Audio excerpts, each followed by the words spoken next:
আজকে সপ্তম পারা এবং অষ্টম পারার প্রথমার্ধ তিলাওয়াত করা হবে।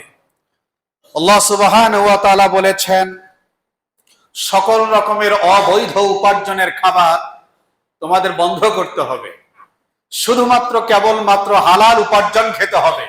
সুদ, ঘুষ, আত্মসাৎ সহ সকল প্রকার অবৈধ উপার্জনের খাদ্য একেবারেই পরিহার করতে হবে। কসম যদি কেউ ভেঙে ফেলে, তার কাফারা হচ্ছে 10 জন মিসকিনকে খানা খাওয়াবে অথবা 3 দিন সে রোজা রাখবে।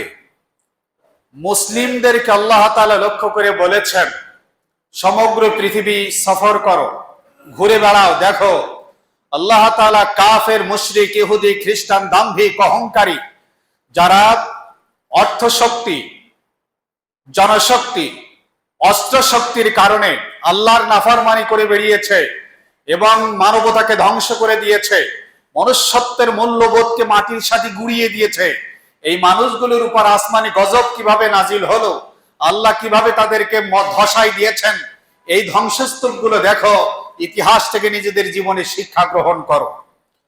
আল্লাহ সুবহানাহু ওয়া তাআলা বলেছেন, এই পৃথিবীটা কেবলই ক্রীড়া কৌতুক, একটি খেলাধুলার বস্তুর মতো, এটা বেশি দিন টেকসই না, থাকবে না। আর ইমানদারেরাই পরকালকে দুনিয়ার চাইতে বেশি প্রাধান্য দিবে। আখিরাতের গুরুত্ব ইমানদারদের পরিচয়ের ভেতরে সর্বাধিক বেশি থাকবে। আল্লাহ সুবহানাহু ওয়া তাআলা বলেছেন, তুমি বিপর্যয়ে পড়েছো, তুমি সংকটে পড়েছো, তুমি নানাবিধ ঝামেলার মধ্যে পড়ে গিয়েছো, হতাশ হয়ো না, নিরাশ হয়ো না, আমি আল্লাহ তাআলাকেই ডাকতে থাকো, আমি আল্লাহ তোমাকে নানাবিধ সংকট মুসিবত থেকে উত্তরণ করব। আল্লাহ সুবহানাহু ওয়া তাআলা বলেছেন, আত্মশুদ্ধি এবং ব্যাধিগ্রস্ত আত্মাকে নিরাময় করার জন্য, আমাদের অন্তরের ভেতরে যে সমস্ত আত্মার রোগে আক্রান্ত, এগুলো থেকে পবিত্র হওয়ার জন্য, আত্মার পরিশুদ্ধির জন্য পূর্ব শর্ত হচ্ছে খাঁটি তওবা করতে হবে। এমন তওবা যার কোনোদিন গুনাহ করব না, এভাবে করে আল্লাহর সাথে যদি প্রতিশ্রুতি দেওয়া যায়, তো আল্লাহ তাআলা মানুষের আত্মাকে পরিশুদ্ধ করে দেন।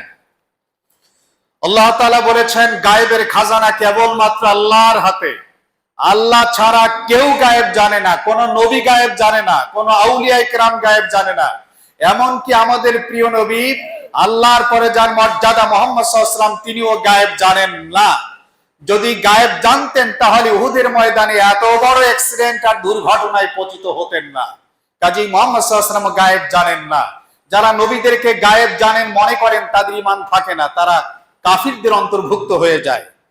আল্লাহ সুবহানাহু ওয়া তাআলা বলেছেন, তোমরা যখন হালাল পশুর জবাই করা গোশত ভক্ষণ করবে, তখন খুব যাচাই বাছাই করবে, দেশে এবং বিদেশে এটাকে আল্লাহর নামে বিসমিল্লাহ বলে জবাই করা হয়েছে কিনা।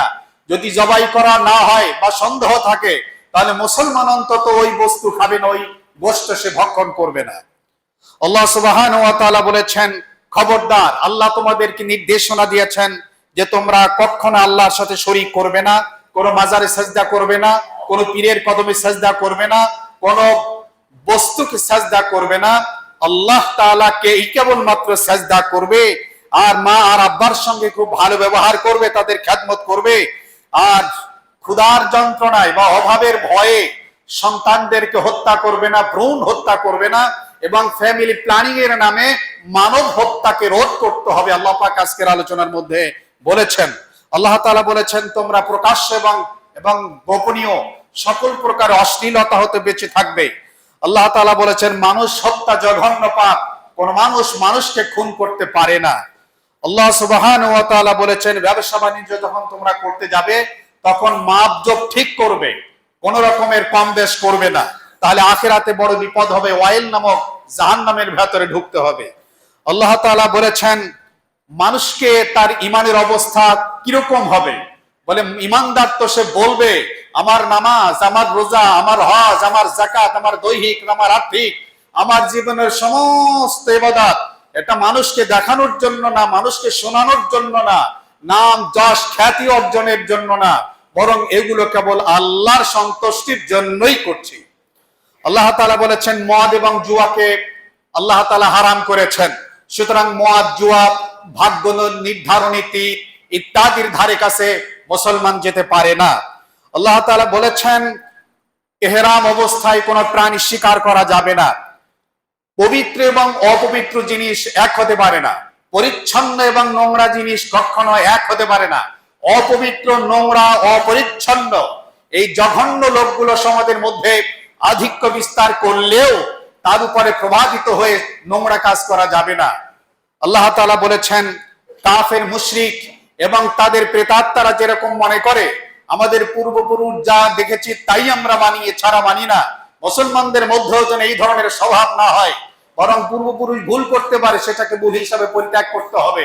বরং কোরআন আর হাদিসে যা আছে সেটাই কেবলমাত্র মানতে হবে। আল্লাহ সুবহানাহু ওয়া তাআলা বলেছেন গরিব, দুঃখী, অসহায়, হতদরিদ্র মানুষকে ঘৃণা করা যাবে না। কারণ তাদের ঘৃণা করার কারণে সূরা আনআমের মধ্যে আল্লাহ তাআলা জিবরিল আলাইহিস সালাতু ওয়াস সালামকে পাঠিয়েছেন এবং এই নির্দেশনা দিয়েছেন সমাজের গরিব, দুঃখী, অসহায়, হতদরিদ্র, বঞ্চিত এবং উপেক্ষিত, পিছিয়ে পড়া মানুষের জন্য তাদের মর্যাদা আছে আল্লাহর কাছে যদি তাদের ঈমান থাকে। সুতরাং তাদেরকে তুচ্ছ তাচ্ছিল্যের নজরে দেখা যাবে না। আল্লাহ তাআলা বলছেন ইসলাম এবং ঈমানই হচ্ছে কেবলমাত্র সিরাতে মুস্তাকিম, আর ডানে বামে আছে অসংখ্য রাস্তা যা শয়তান মানুষকে জাহান্নামে নেওয়ার জন্য উন্মুক্ত করে রেখেছে। আল্লাহ তাআলা বলছেন মুমিন, ঈমানদার কেবলমাত্র ইসলাম, দ্বীন, আল্লাহ, রাসূল, কোরআন, সুন্নাহ ছাড়া ডানে বামে কারো কথায় পরিচালিত হবে না। আল্লাহ তাআলা কোরআনের হেদায়েত গ্রহণ করার তৌফিক দান করুন।